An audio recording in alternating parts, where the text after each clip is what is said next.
Eu vou citar aqui agora um trecho, né, de Thomas Torrance. Thomas Torrance é importantíssimo aí para o nosso trabalho aqui nessa jornada pelo conhecimento.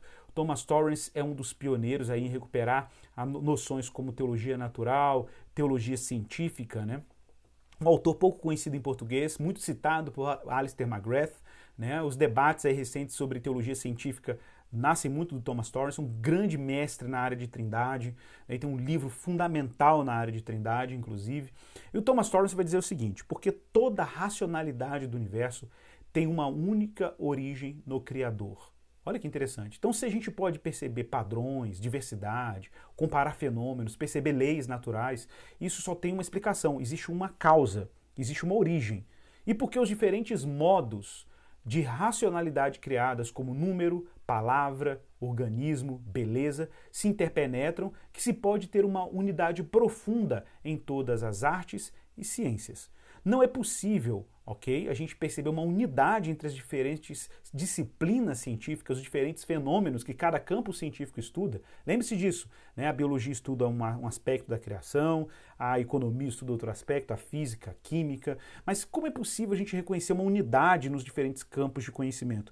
Ora, se a gente eleger apenas um desses aspectos como sendo um aspecto absoluto, que se impõe aos outros, né, a gente empobrece a experiência de unidade. Há uma necessidade de uma percepção unitária dos diversos conhecimentos. Segundo Thomas Torrance, isso só é possível quando nós reconhecemos uma origem absoluta e total e transcendente da realidade. Essa origem, né, é uma conclusão teológica, essa origem, de acordo com Thomas Torrance, né, e eu concordo com ele, nós concordamos, é Deus. É Deus quem dá unidade aos diferentes conhecimentos, às diferentes áreas de conhecimento humanos, tá? Que são áreas que nasceram da observação da ordem criada. Tá? Então, nós temos aí, gente, na fé cristã, uma longa tradição no cristianismo de que a razão não simplesmente se impõe à realidade. Tá? Essa era uma pretensão, inclusive, dos racionalistas. Né? O próprio Thomas Torrance vai chamar isso aí de uma filosofia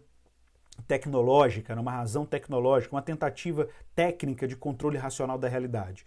Como a gente não consegue controlar a realidade racionalmente, ou melhor, como a gente não consegue ter uma realidade para controlar, que é a realidade natural, então você cria uma outra coisa. Pela tecnologia você coloca um mundo sobre um mundo natural que você possa brincar e de controlar, como a gente vê aí na tecnologia hoje da informação. Então há uma longa tradição no cristianismo de que a razão não simplesmente se impõe à realidade, mas ela é quem fornece as regras do jogo cognitivo.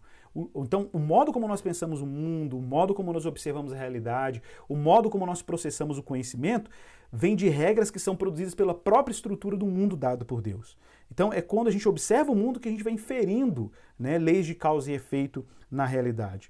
Não porque ela, em sua diversidade de aspectos e entes, tem alguma essência que determina sua coerência interna, mas porque ela foi criada e mantida pela palavra de um Deus sábio. Existe um Deus que rege a realidade. Dessa forma, a noção de que Deus governa e se auto-revela na estrutura da realidade torna-se, então, um importante critério e ponto de partida, olha que legal, do empreendimento intelectual cristão. Tá? Torrance, então, observa que, nesse caso, a teologia, a ser tratada como ciência, é a ciência do Deus vivo.